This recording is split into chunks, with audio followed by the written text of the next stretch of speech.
Então, o que esse problema tem de diferente é que ele envolve não só né, na relação fundamental do problema, não só a energia e o volume desse sistema, mas ao invés de N, né, o número de mols, a gente tem dois valores de N, porque são duas componentes, duas espécies de moléculas dentro desse recipiente. Então o problema separa Na e Nb, e para não escrever Na mais Nb, ele usa aqui o N total, tá?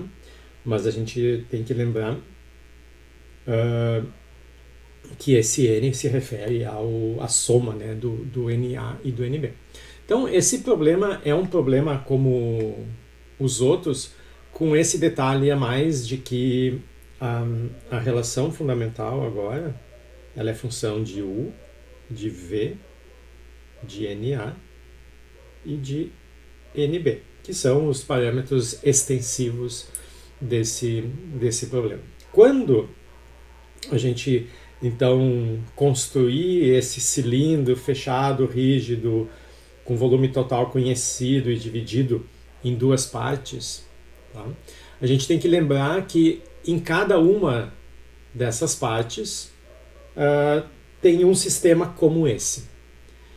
Então eu vou ter uma relação fundamental S para cada um desses compartimentos, como a gente fazia nos outros problemas, tá? E a entropia total do sistema vai ser a soma, entropia é uma quantidade extensiva, né, aditiva. Então a gente tem que botar índices 1 e 2 nas nossas quantidades, em todas elas, né? Então aqui, quando eu for calcular a entropia da partição I do meu problema, eu vou escrever sem os parênteses, tá? Eu vou ter a energia do I, o volume do I, o Na do I e o Nb do I. O I pode ser 1 ou 2, tá? Então a entropia do sistema 1, essa aqui, vai ter a sua energia, o 1, o seu volume V1, que é fixo, né? É 5 litros, o seu número de moléculas do tipo A, que vamos chamar então de Na1, que no começo do problema a gente sabe que é meio mol, e o número de mols da espécie do tipo B, né, que no início é 0,75. A gente tem algumas informações também sobre o segundo compartimento, então quando I é 2, o número de moléculas ali dentro. Então, tanto no 1 quanto no 2 eu tenho moléculas do tipo A e do tipo B. Tá? Então, por isso que eu tenho Na1, Na2, Nb1, Nb2.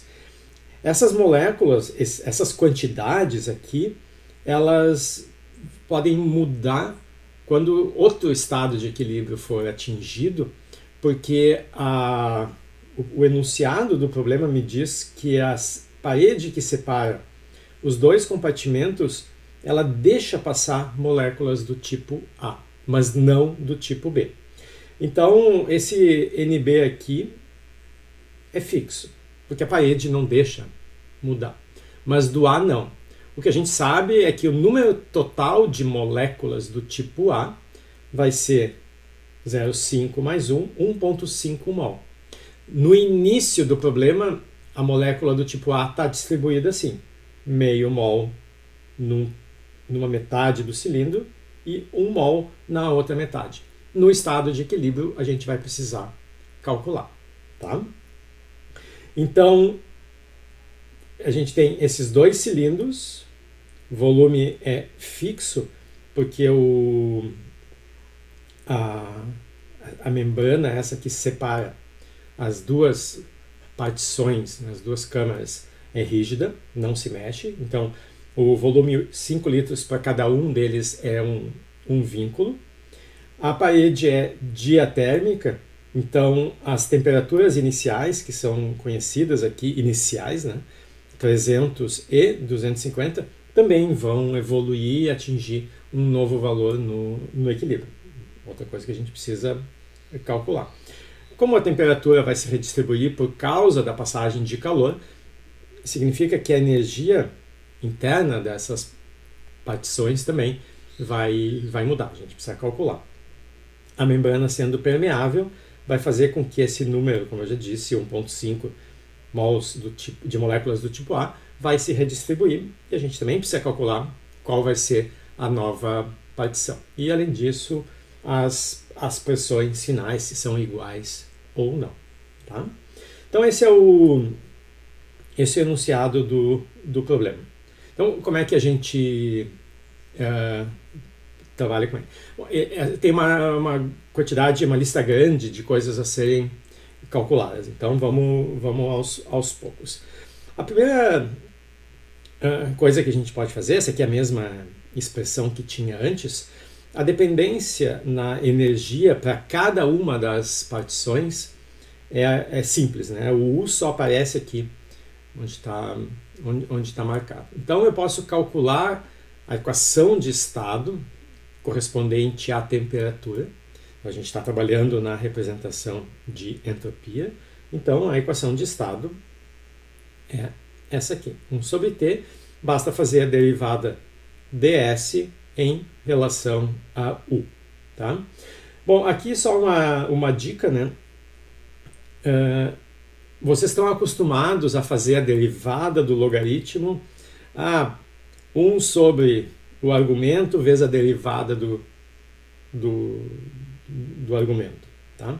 Aí vocês vão carregar esses v's e n's, mas se vocês lembram que das propriedades do logaritmo, esse cara pode ser escrito como ln u na 3 meios mais o resto, ln do resto, né, v n 5 meios. Quando vocês calcularem a derivada em relação a u, isso aqui desaparece, porque em relação a u é uma constante. Essa derivada é calculada com v e n constantes. Então vocês não precisam se preocupar com 1 sobre o argumento e depois derivar dentro. Simplifiquem o argumento usando essa propriedade do logaritmo. Tá? Então esses caras, se vocês fizerem a derivada, né, como eu tinha dito, essas coisas vão se cancelar. Vão se cancelar porque das propriedades do logaritmo, eu tenho esse produto que aparece aqui, na verdade, uma adição, e esse pedaço aqui é constante e desaparece. Então a única coisa que vai importar na hora de fazer a derivada vai ser esse NR. Esse 3 meios eu até posso descer, né, passar aqui para frente, e eu vou ter a derivada do logaritmo de U em relação a U, que é 1 sobre U. Tá? Então fica bem mais simples fazer a derivada abrindo o logaritmo antes, tá? Do que pegando a regra e fazendo simplesmente pela regra. Tá? Isso é só então um aviso para não saiam em princípio, né, fechando os olhos e aplicando a regra. Às vezes as coisas podem se simplificar antes de fazer a derivada, como é o caso aqui. Tá? Então eu só preciso olhar para esse pedacinho. A derivada disso então é 3 meios NR sobre U. Então isso aqui é a equação de estado. 1 sobre T, 3 meios de NR sobre U. Se eu quiser, eu posso apresentar essa equação de estado, né, da forma que eu achar mais conveniente. A maneira usual que a gente encontra ela é passando U para um lado, escrevendo U, né, como função de T, como está aqui. Por conveniência, porque a gente costuma apresentar a energia de um gás ideal, isso aqui é um gás ideal, dessa forma. Essa equação não deixa de ser menos equação de estado por estar escrita não na forma 1 sobre T. Tá? Por isso que nos problemas onde vocês precisam reconstruir a relação fundamental, normalmente o primeiro passo é identificar a representação e, conhecida identificada a representação, colocar as equações de estado na forma usual daquela representação, que seria, na representação de entropia, a temperatura ser escrita como 1 sobre T igual uma função, né, de variáveis extensivas aqui. Mas não significa que eu sempre tenho que apresentar as equações de estado nessa forma. Eu apresento elas da maneira que eu achar mais legal, intuitivo, bacana, tá? Então, essa equação aqui no quadradinho, no retângulo, não deixa de ser uma equação de estado. Bom, essa equação nos permite, então, calcular a energia do sistema como função do número de mols e da temperatura, que são duas quantidades que no novo estado de equilíbrio vão mudar. Tá? Então, eu tenho que carregar essas quantidades aqui e tomar cuidado sobre qual dos subsistemas elas estão representando. Então, essa equação vale para cada um daqueles sistemas. Tá? Bom, no estado inicial, a gente tem informação tanto sobre o N quanto sobre o T. Então, a gente pode calcular a energia inicial do problema. Como o universo desse problema é só o cilindro, a gente que vai trocar, né, energia, moléculas de um pedaço com o outro, a gente sabe que o valor da energia total permanece constante, ou seja, é um vínculo do sistema. Como a gente pode calcular essa energia no estado inicial, essa informação vai ser útil para depois resolver qual é o estado de equilíbrio final. A energia tem que ser a mesma. Então, a energia total do sistema, que vale inclusive no estado final, a gente descobre calculando o valor no estado inicial. Então, a energia inicial da partição 1 é essa expressão calculada na partição 1. Então, eu pego o número total de moléculas. Notem, né, que esse N que apareceu aqui é o Na mais o Nb. Então, eu tenho que olhar aqui o número total de moléculas. Na partição 1, a soma dessas duas quantidades aqui vai me dar 1,25 é o número total de moléculas na partição 1. Eu junto as do tipo A com as do tipo B que estão na partição 1. Depois faço a mesma coisa com as que estão na partição B. Na partição 2. Eu vejo as do tipo A e as do tipo B que estão na partição 2, né, que é isso aqui, então é 1,5. Então, esses valores aqui correspondem ao valor inicial total de moléculas em cada compartimento que a gente calculou aqui. Então, o 1,25 entra aqui, o 1,5 entra aqui, e as temperaturas a gente também conhece. Então, substituindo todos esses valores, vou deixar o valor do R explícito aqui, porque na maior parte das coisas ele acaba se simplificando, mas poderia ter calculado também. A gente sabe, então, que a energia total do problema, que é um vínculo, vale 1125 vezes R. Tá? Uma informação que vai ser importante. Uma das coisas que a gente já pode calcular é a temperatura do sistema. A gente sabe que no estado de equilíbrio, a gente já fez isso em outro exemplo, as duas partições vão atingir a mesma temperatura.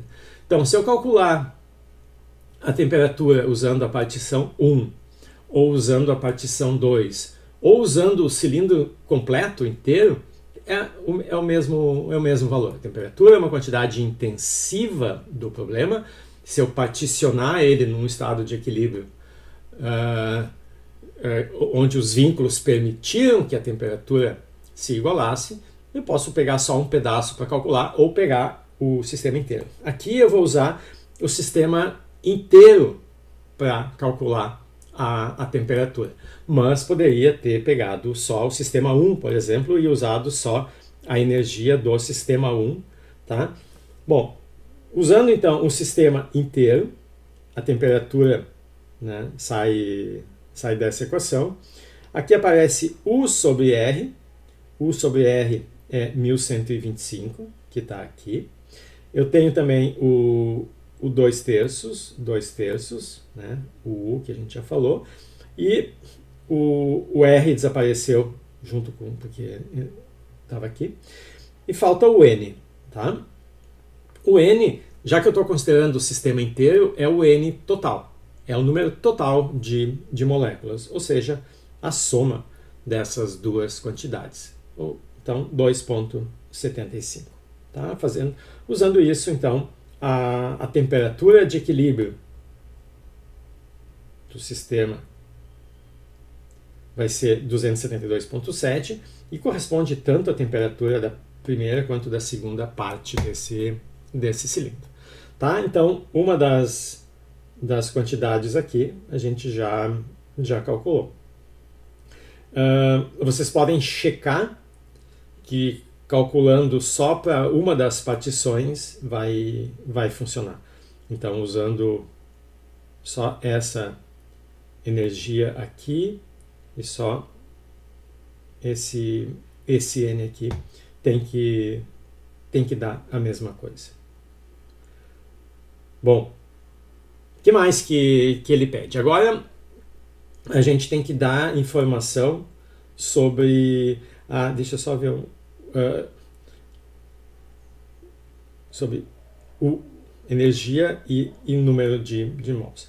A gente usou o equilíbrio das temperaturas, né, aqui. A gente vai usar agora o equilíbrio no estado final, no estado assintótico, dos potenciais químicos. Tá?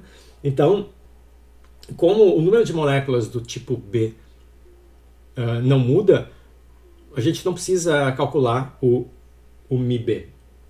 Tá? Podemos. E se a gente quiser calcular, segue exatamente o mesmo procedimento que a gente vai usar aqui para calcular μA. Tá?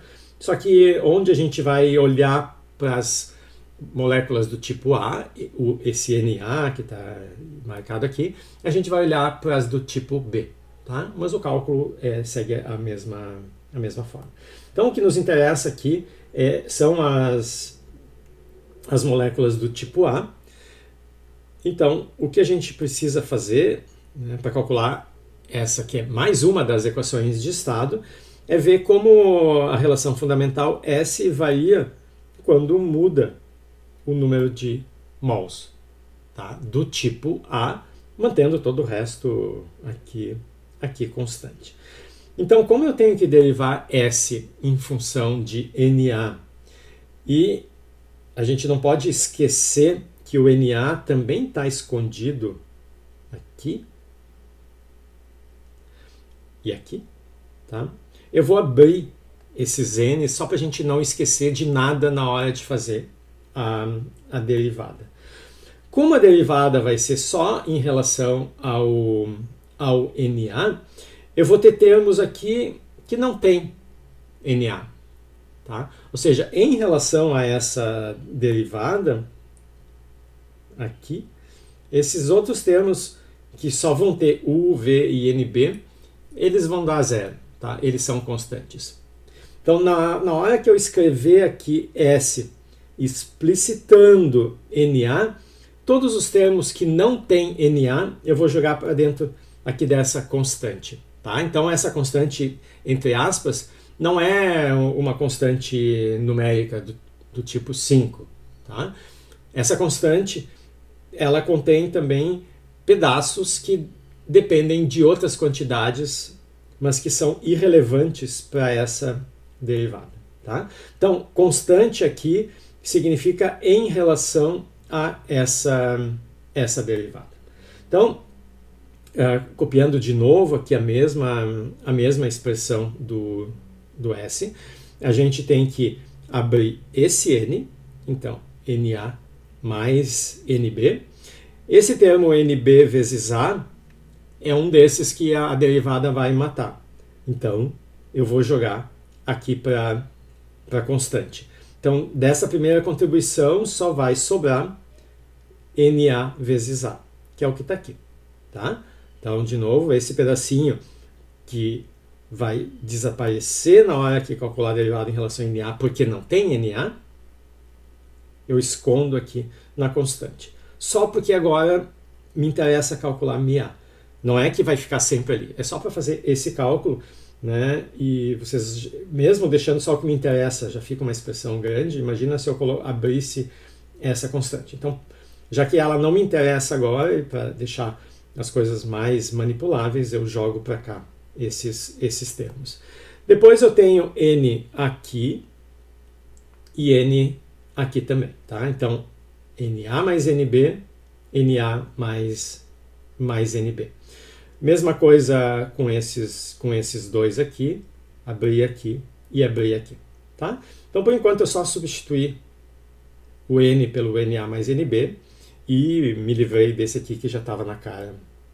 Bom, agora vamos ver o que aparece aqui no resto. Esse logaritmo aqui, ó, eu vou abrir como ln do numerador menos ln do numerador. Tá? O ln do numerador está aqui. Ó. E isso multiplica Na mais Nb. Quando eu multiplicar pelo Nb, vai dar um desses termos que não contribui. Então, o Nb vezes esse logaritmo, joguei para baixo do tapete aqui, me sobrou Na vezes esse termo aqui, que é o que está aqui. Tá? Agora eu tenho o denominador aqui. Bom, no denominador eu preciso, né? Então, como eu usei ln do numerador menos ln do denominador, esse menos vai aparecer aqui. Tá? Esses 5 meios vai descer. Aqui está 3 porque vai ter uma outra contribuição depois, mas em princípio, né, no passo intermediário é uns 5 meios. Esse Na mais Nb vezes o ln de Na mais Nb. Tá? Então, vamos deixar 5 por enquanto aqui que a gente está botando aos pedacinhos. Depois ele vai simplificar. Daí a mesma coisa, né? Eu vou abrir esse logaritmo e esse logaritmo. Quando eu pego esse cara aqui, tem os NAs, eu guardo, tá aqui. Tá? Quando eu pego esse aqui, não tem nenhum NA, então esse segundo aqui vai para constante, desaparece. Depois eu tenho os denominadores, mas os denominadores são iguais. Então eu posso juntar esses termos. E aí quando eu botar em evidência o Na e esse Nb, é que daí vai dar um termo exatamente com essa mesma cara aqui. Tá? Só que vai ser mais 1. E aí eu junto com esse 5 e sobra 3. Tá? Vocês podem depois repetir, né, os passos, mas a ideia é bem simples. Né? Eu explicitei o Na em tudo e abri todos os logaritmos. Todos os termos que não continham Na eu joguei aqui para dentro da constante e eu tenho esse termo aqui, esse aqui e esse aqui, que vão ser todos eles logaritmo de Na mais Nb. Aí a gente junta todos eles, vai aparecer Na mais Nb aqui na frente, e somando os coeficientes dá esse 3 meios. Tá? Bom, então fazendo isso a gente deixou o S com a dependência no Na explícita para facilitar o cálculo da derivada. Agora tem que derivar. Tá? Então, derivada desse aqui em relação a Na aparece o Azinho. Aqui, de novo, eu primeiro abro esse logaritmo, né? Não, aqui, desculpa, aqui não precisa. Esse aqui não, é bobagem, esse aqui não precisa. Esse aqui, como o NA está aqui fora, fica só o logaritmo. Tá? Depois agora eu tenho esse produto aqui. Tá? Vão aparecer aqui vários termos que são constantes, eu deixei, mas podia ter já juntado todos. Bom, eu tenho então o menos 3 meios vezes a derivada desse cara aqui em relação a NA, que é 1, vezes esse logaritmo que está aqui, menos 3 meios, agora esse cara aqui, vezes a derivada desse. Mas quando eu faço a derivada desse logaritmo aqui, vai baixar 1 sobre esse n, que vai cancelar com esse, e aí me dá essa constante. Então, quando eu faço a derivada desse produto aqui, eu tenho esses dois termos. Tá? Esse aqui não vai ser importante, esse aqui também não vai ser importante, porque são constantes. Assim, bom. Aí depois eu tenho esse cara aqui, também é um produto. Então a derivada desse, que é 1 vezes o R ln de A, menos NAR vezes a derivada do logaritmo, que vai ser 1 sobre NA. Então só sobra menos NR. Então esses dois termos vêm da derivada desse produto. Tá? Esses dois aqui vieram da derivada desse produto e depois os primeiros termos. Então aqui, como eu tenho, né, bom, primeiro essas duas constantes eu juntei aqui, esse A ficou aqui, e todos esses outros que são logaritmos eu juntei.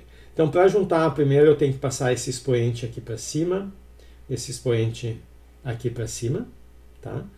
Então, e boto em evidência o R. Então, eu tenho U na 3 meios vezes V, dividido pela soma dos dois N's, que é o N total, elevado na 3 meios, que está aqui, dividido também pelo NA elevado a 3 meios. Tá? Não, desculpa, está tão rabiscado. O 3 meios é desse cara, aqui não tem nada. Então é só dividido pelo NA, que está aqui. Tá? Então esse é o potencial químico das moléculas do tipo A. E eu vou ter uma expressão como essa para cada uma das partições do meu cilindro. Tá? Então, essa aqui é a energia da partição. Tá? E esse aqui é o número total de moléculas daquela partição. Na mais Nb. Então, estamos chegando no fim. Agora vamos colocar as condições de equilíbrio. A gente já viu lá nos exemplos do início dessa área que para esse tipo de parede intermediária, quando o sistema atinge o equilíbrio, as temperaturas se igualam e os potenciais químicos da molécula que pode passar também se igualam. Então, as quantidades calculadas em cada uma das partições, a gente iguala. Se a gente pega dessa expressão aqui, né, a igualdade das temperaturas, isso nos diz que N sobre U, ou U sobre N, tanto faz, é igual em cada um dos lados. Então, a energia do tipo do cilindro 1 dividido pelo número total de moléculas do lado 1 é igual à quantidade equivalente aqui do lado 2. Então, essa é uma das as equações que a gente escreve, que relacionam essas quantidades extensivas aqui por causa da condição de equilíbrio. E a mesma coisa vale para o potencial químico. Então, quando a gente iguala os potenciais químicos, dá para simplificar, porque por causa dessa equação a gente vê que esse termo e esse termo são iguais.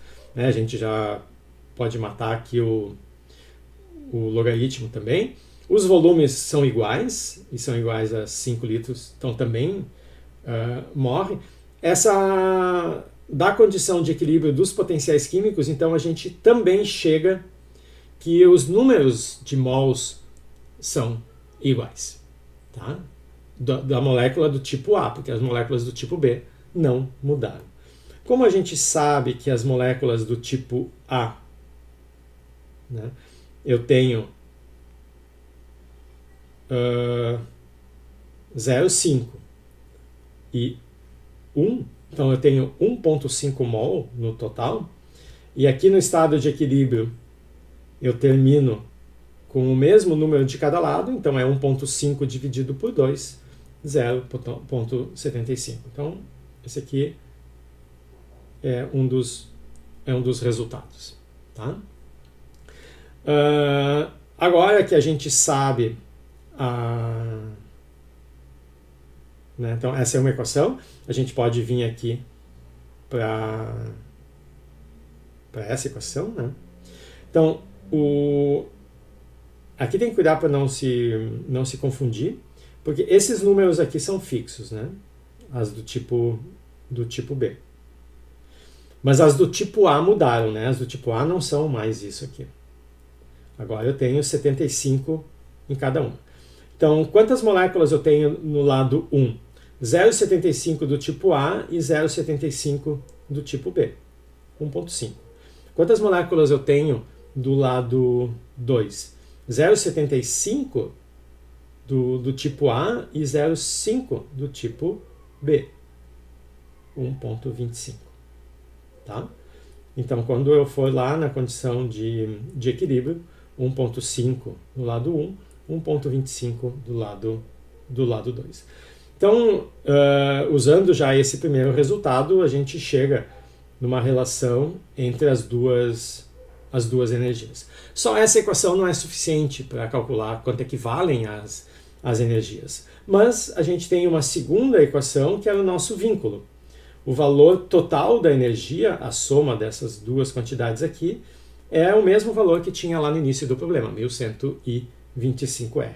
Então agora eu tenho duas equações, duas incógnitas, a gente isola,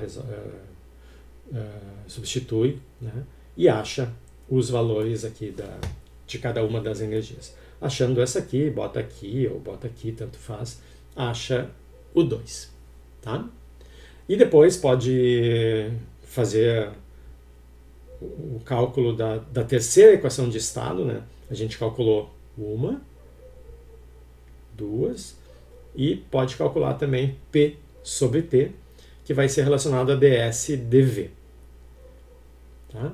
E aí, daí com essa equação, a gente pode achar a pressão. A única coisa que vocês não podem fazer aqui é igualar as pressões, porque a nossa parede não é móvel para a gente poder igualar as forças. As pressões podem ser diferentes aqui. Tá?